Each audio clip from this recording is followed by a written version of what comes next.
Now, many of you think, oh my God, Florida? I mean, maybe in Dearbornistan, Michigan, we know we have a problem in Dearbornistan up there. All a bunch of Arabs that live up there causing the problem.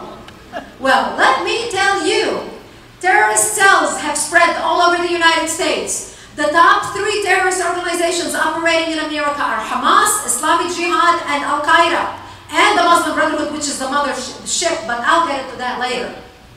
Of all of them, Hamas has the largest infrastructure on American soil.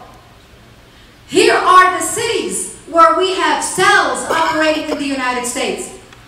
They have set up cells, and by the way, the names of the cities that I'm mentioning are cells for Hezbollah. Hezbollah is no longer a Lebanese problem. It is our problem. It is your problem. Hezbollah has a huge presence in Florida. I'm going to be talking about Hamas, Al-Qaeda, Muslim Brotherhood, and a variety of cocktail of terrorist organizations operating amongst us. They have set up cells in Boston, in New York, in Laurel, Maryland, Potomac, Maryland, Washington, D.C., Henderson, Virginia, Springfield, Virginia. Notice how they formed a ring around our capital. Raleigh, North Carolina, Boca Raton, Florida, Fort Lauderdale, Florida, Philadelphia, Cleveland, Ohio, Charlotte, North Carolina, Orlando, Florida, Tampa, Florida, Detroit, Michigan, Houston, Texas, Columbia, Missouri, Plainfield, Illinois, Kansas City, Kansas, Chicago, Illinois, Denver, Colorado, Oklahoma City, Oklahoma, Arlington, Texas, Dallas, Texas, Tucson, Arizona, Seattle, Washington, San Francisco, Santa Clara, Los Angeles, San Diego, and the list goes on and on. And the reason why I'm reading you all these names, because I know there's a lot of you snowbirds down here vacationing, and I see a lot of you here.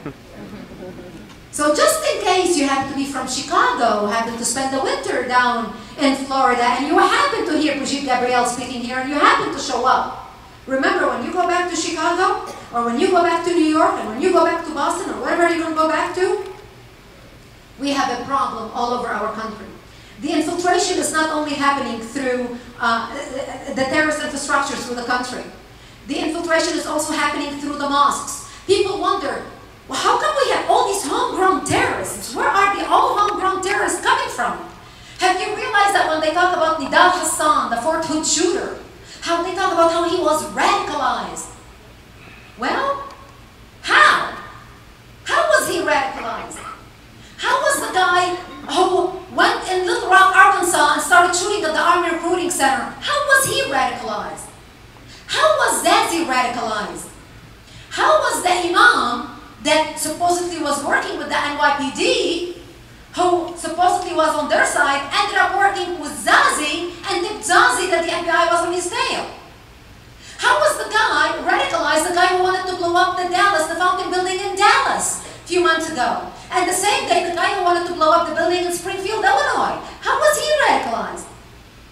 It's amazing how they never mentioned that. But here's where the radicalization is coming from.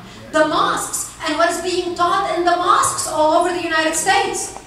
Many of you know that the majority of the mosques in America are funded by the government of Saudi Arabia. Saudi Arabia exports 2 things: oil and terrorism.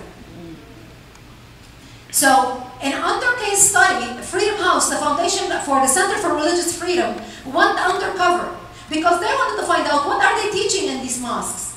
And they collected over 200 books and publications provided by the government of Saudi Arabia to mosques in the United States and to Muslims to teach them how to deal with infidels living in non-Muslim land.